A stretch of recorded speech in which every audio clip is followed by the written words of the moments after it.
home state. We have to make those attractive investment opportunities, because if it takes a company 18 months to get a permit to drill in the Permian on BLM land, whereas right across the street they can get that same permit from the state of New Mexico in 10 days, people are going to opt for the state and private land. So in order for our land to be available in a true sense and accessible, we need to make some common sense changes to the way that we process the work and comply with all of the laws that are required to allow activity on these federal lands. And we're doing that through a variety of ways. We're providing regulatory relief, we're advancing better business practices inside the department, we're shifting our resources, including human capital, employing strike teams for permitting functions, and then reducing costs wherever we can, not only on the department, but also the industries themselves. And I want to be really clear that we are not at all interested in shortcutting those things that protect the environment. We're talking about the redundant processes, additional information, additional steps that are an unnecessary burden to energy companies and those trying to derive value from our public lands. We're also focused on improving coordination with key stakeholders, states, counties, tribes, to make sure that their voice is heard in the process as well. We've seen some pretty remarkable progress onshore. The APD process, the applications for permit to drill, has been a sore spot in North Dakota, in New Mexico. We've made very good progress so far in taking that daily count down under 100 days. It was, in some cases, in excess of 270, now down to an average of 90 days to turn those around. Congress has told us that it should be 30 days, but then they require us to do a whole lot of other things that makes it impossible to get to 30 days, so go figure. But we are utilizing authorities' categorical exclusions to really focus our NEPA reviews on the things that really are unique, not reinventing the wheel every time. So the other internal systems, a lot of what we do in headquarters is now focused on making sure that we are not a burden on the state decisions. Just a simple example is the surnaming process. We had one case that kind of illustrates the point where simply to publish a notice in the Federal Register, a notice of intent that we were going to prepare an EIS for a project. When it got to Washington from the state office, it went through a series of sequential signatures in box to out box, and there were 34 individuals in that process. 34. And this was all the product of an event back in 2001 when the Chief of Staff for the Secretary of the Interior way back then read about a notice in the news and didn't know about it and said, from now on, those notices have to come through my office. Well, if it's going to go through the Chief of Staff to the Secretary's office, you bet that the Deputy Secretary is going to take a look at it. And if the Deputy Secretary is going to take a look at it, you better believe an Assistant Secretary is going to take a look at it. And the Bureau Director, and the Division Chief, and so on and so forth. And, it's not surprising that simple call for one person to review got turned into 34, right? So we've changed that, and where we are on those reviews now is that from the time the notice leaves the state office, comes into Washington, and the bureau level review is given 3 business days. And they can have as many people look at it as they want in those 3 days, but then a decision has to be made. Go up or go down. Send it back to the state for more work, or kick it up to my level at the Assistant Secretary's office. I then have 3 days. And at the end of those 3 days, it goes to the Secretary office where they have fewer people, but they get 5 days, because that's what the org chart says. The process has resulted in some real changes, and I think that that all is inuring to the benefit of the American people. So it's those kinds of things that we're doing to streamline our internal business processes to be able to comply with these expectations for kicking out NEPA reviews in a year and getting those done in a certain number of pages. There's a handful of other laundry list items, but I do want to keep us on track schedule-wise, and be happy to maybe work some of those into the Q&A section. And in particular, I just want to say that the President, the Secretary, and I have set an ambitious agenda for our country and the role that DOI plays in the energy mix here in the U.S. We are getting results for the American people. We're now the largest global crude oil producer. We surpassed Russia and Saudi Arabia. That is something that's a particular point of pride. And last year we became the net exporter of natural gas. And the EI estimates beyond 2020, natural gas production will grow faster than consumption. And the real question at the end of the day is why energy dominance? Well, in a word, it's freedom. The more energy there is, the lower its cost to consumers and the economy at large.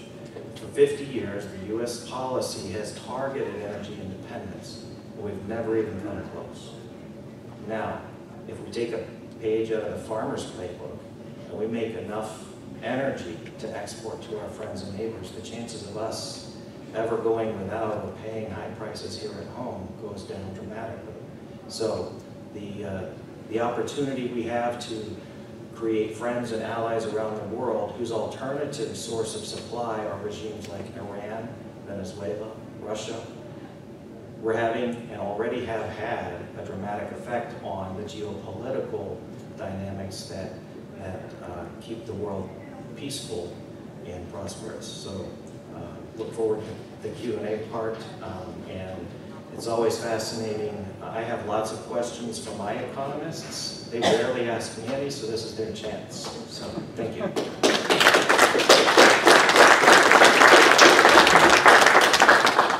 Well, Secretary Balash claimed he wasn't an economist, but he gave us a primer in public choice theory and bureaucracy as a leviathan, appropriately just down the road from George Mason University.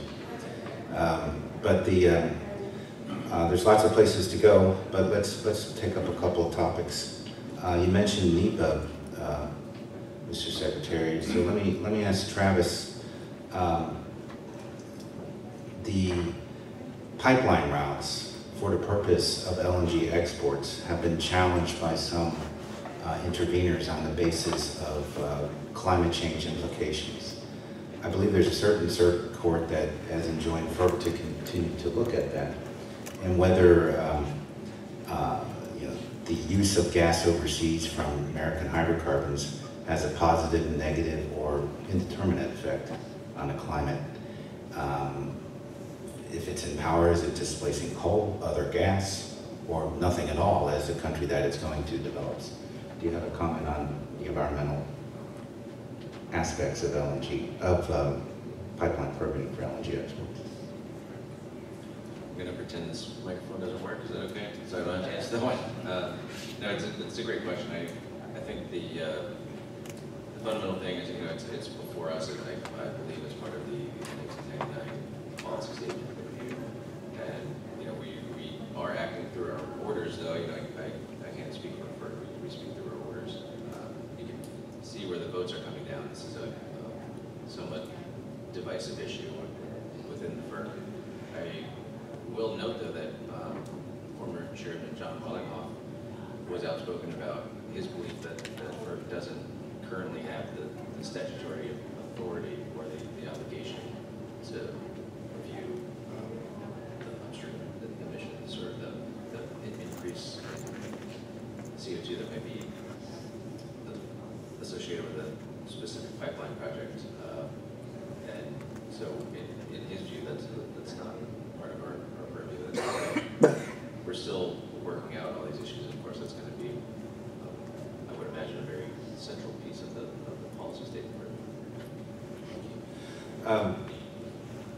Joe mentioned the theme of energy dominance and as opposed to energy independence. And you know, field energy economics was invented because of the apparent loss of energy independence. But energy independence, to some, took on a autarkic point of view. Energy dominance, though, seems to change the terms of trade here. It seems to change the balance of power in energy markets.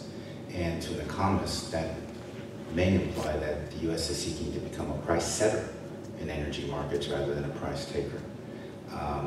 Dean, in the North American context, if you have sufficient hydrocarbon export opportunity, do you see price setting by North America as a realistic outcome of this tremendous growth in hydrocarbon production?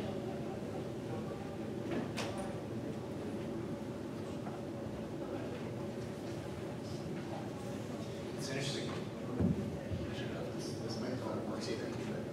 It's an interesting question. I haven't really thought about it in that context.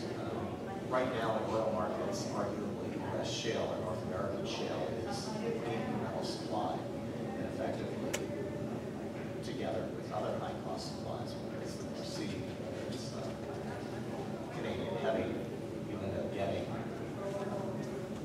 all of those kind of marginal barrel dozens and price effectively even now. From a gas perspective,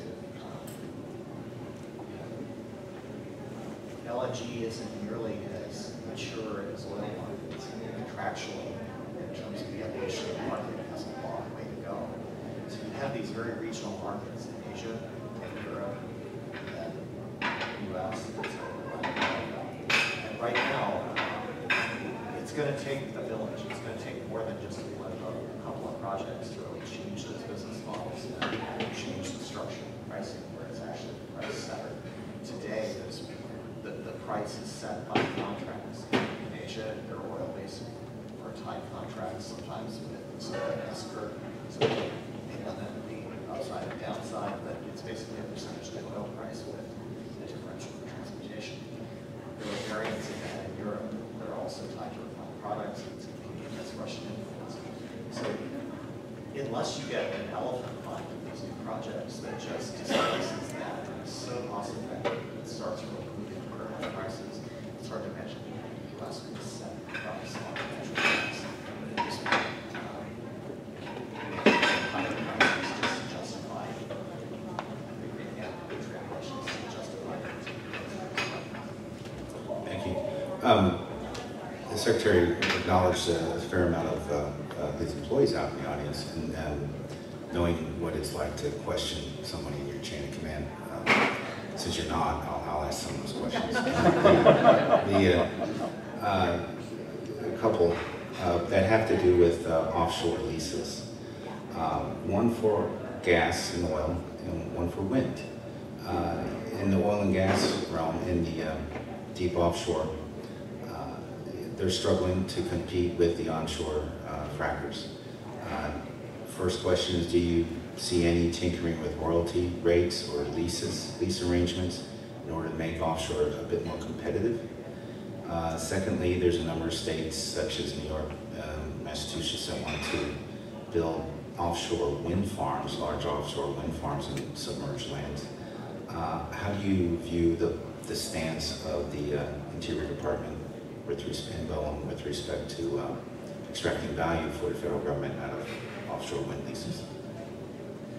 So, a couple of points there on the offshore oil side, particularly in the deep Gulf. There's a deeply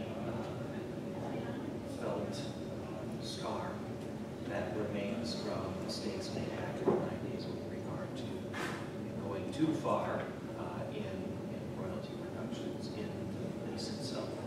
And so while we see some of the returns in our offshore sales in the Gulf of Mexico as being positive but not barn burners, we are taking a long look at the market. And the Royalty Policy Committee that the Secretary reestablished last year has certainly made some recommendations as to what we ought to do.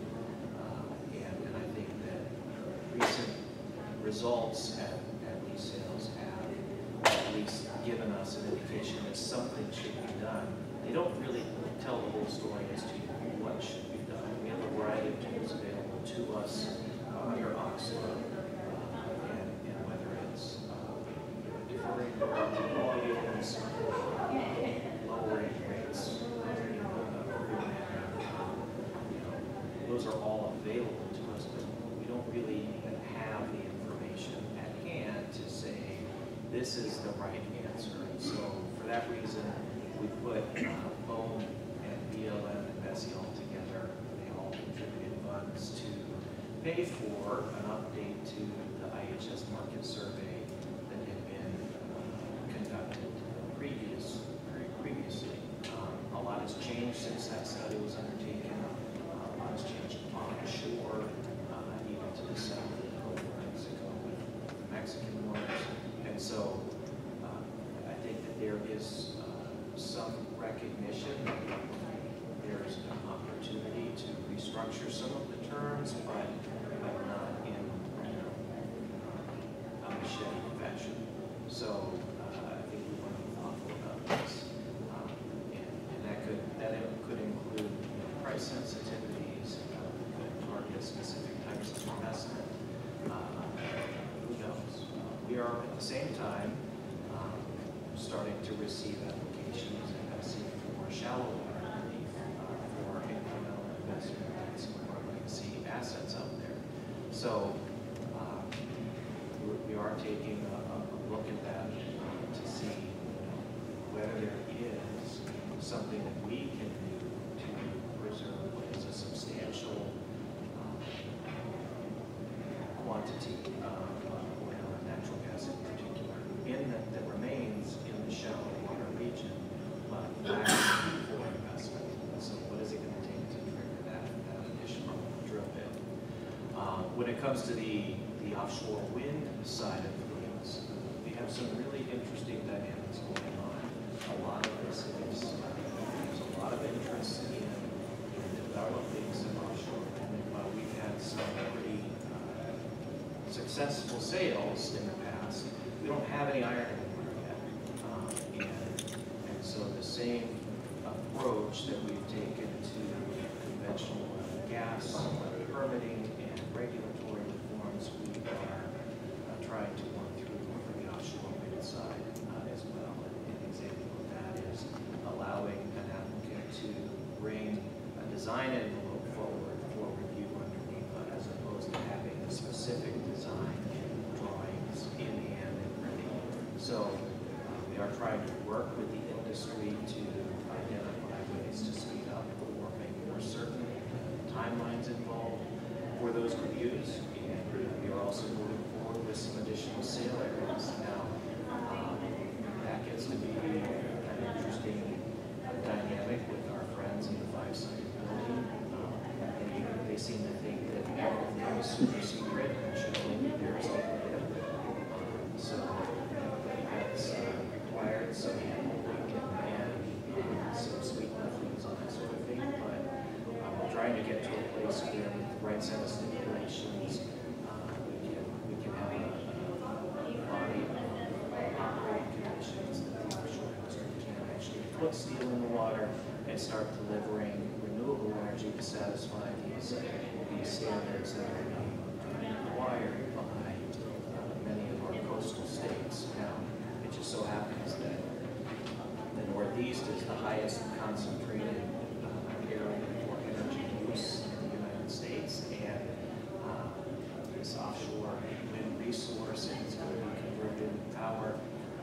Probably can't absorb the high transmission cost to go in these places that are requesting this sort of energy resource. So I think there's a lot of opportunity there. We have as a goal to actually permit potentially see in the water where this first turns over steel that's making power for the American. So It's American steel. Well, that's actually an interesting point. We do need the industry to get to big enough size to warrant the investment of manufacturers here in the U.S. as opposed to importing from Germany. Thank you. Please, audience, come up to the mic and ask a question, state your name and affiliation.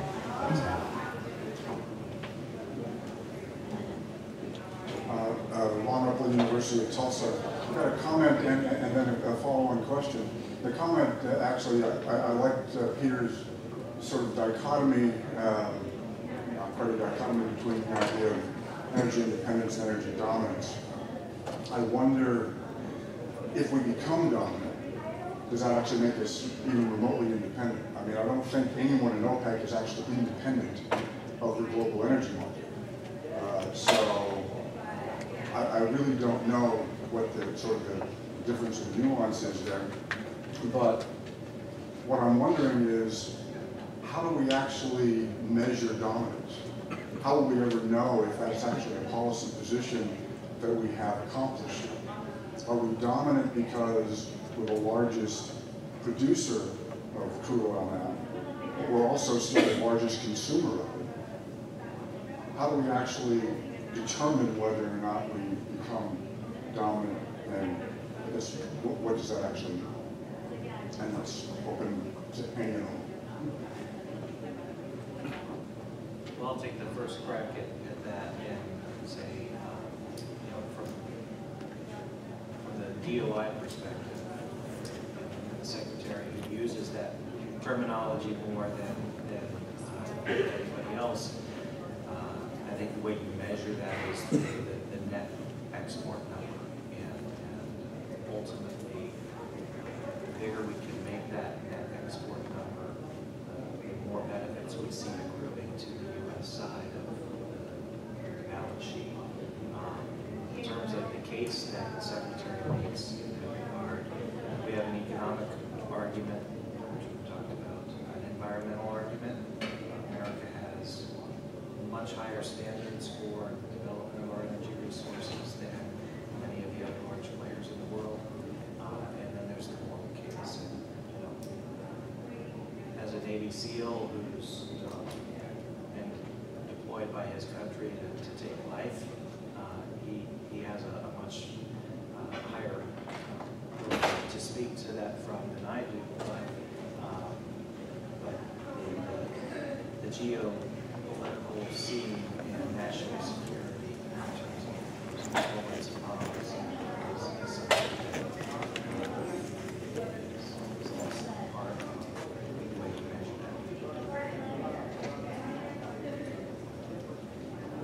that. Robert Feinberg now with Columbia University. Question for Secretary Balash. At the time that the Obama era rules on oil and gas extraction from federal land came out, I was genuinely curious to see what those rules embody. There was a lot of fulmination and trade press and so on, but I actually read the rules. And I was in the oil field services industry at the time, and to me the rules looked like common best practice. So shortly afterwards, I just happened to be in Washington the day that the Senate had hearings on those rules led by Senator Barrasso and others. And there was an industry panel, and the issue that came up was not anything that was actually in the rules, but the complaint that the federal permitting process was too slow, which struck me as a very valid complaint. They laid out the same numbers you did, and I'm very happy to hear that corrective action is now being taken, and I congratulate you on that. But with respect to things like rollback of the methane rule that's just come down in the last few weeks for oil and gas development on federal land, perhaps you could give us some insight into the DOI sort of cost-benefit analysis, which I'm sure was done, in terms of what is the benefit for rolling back rules, which in fact did not generate a lot of complaint at that Senate hearing. So, generally, I can speak to a couple of things, and I'll start with the nature of the relationship between the state and federal government.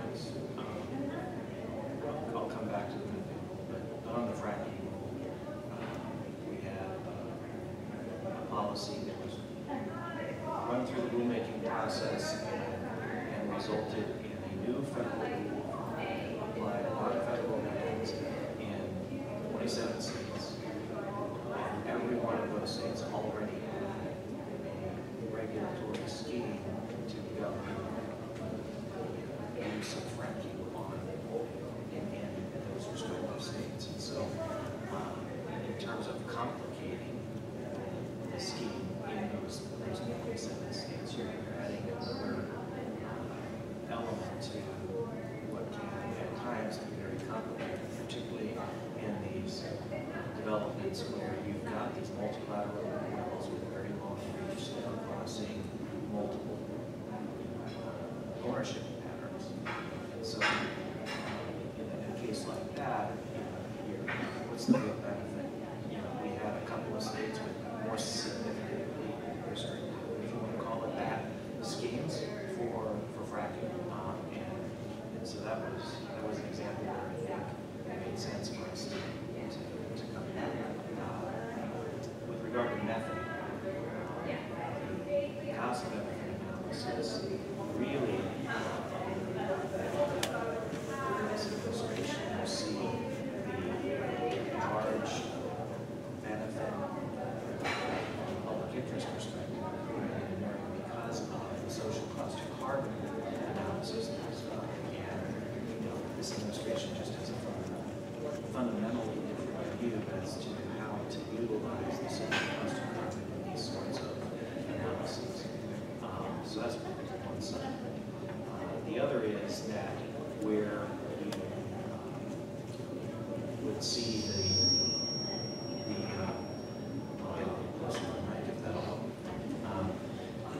where you see the greatest impact here on the possible implementation of the methane rule is going to be on the very small marginal wells and facilities out there and many places. And so the burden where it was going to be the hardest was going to be these very small operations. And what we're seeing is that with most of our new equipment, new operators, this rule is really going to have no effect. And so the dynamic is one where you have the likes of, say, ExxonMobil saying, sure, that's no problem. And you have the mom and pop operator saying, you're killing me. Now, those sorts of hearings that happen up on the Hill, you don't generally have a mom and pop operator with a lobbyist who can tell the guy to show up. So, that's a different dynamic. And ultimately, we think that the fundamental authority that BLM relied on to enact that rule in the first place was really about the climate change agenda of the last administration, and it was really an inappropriate way to try and reach up through royalty management to try and achieve an air emissions goal, as opposed to dealing with the fundamentals of when is there in fact waste and an operator needs to pay royalty on it. Thank you. One last question. Andrew Thompson. I'm with Institute of Econ and Lawrence Berkeley National Labs. My question is for Secretary Balash as well. So I'm actually from Alaska as well myself. I was born in Ketchikan, so, but perhaps a little different. I'm an economist myself and an engineer. And you talked a lot about sales and revenue. And there was another word that you mentioned too, stewardship.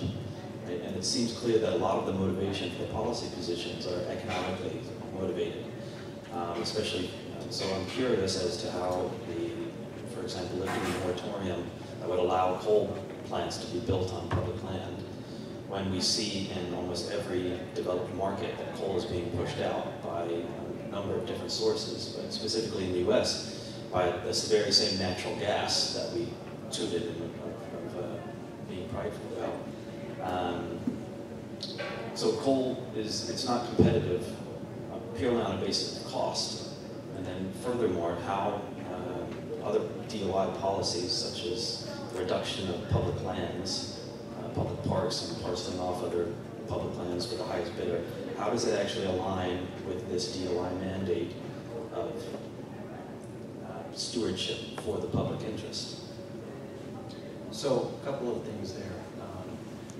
First, the question of coal's place in the marketplace is really one that the market will sort out. We're not attempting to force coal into the marketplace. Rather, we're taking our foot off the neck of that industry.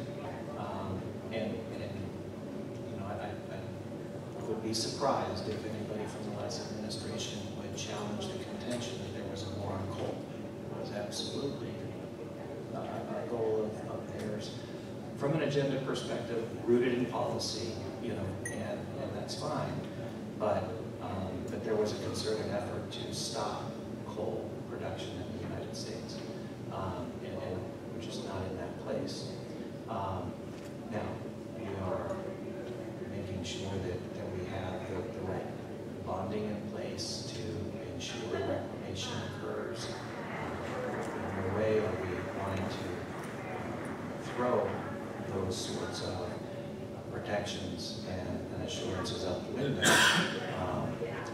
And the highly controversial areas in Utah that were the subject of this back and forth on parks and monuments.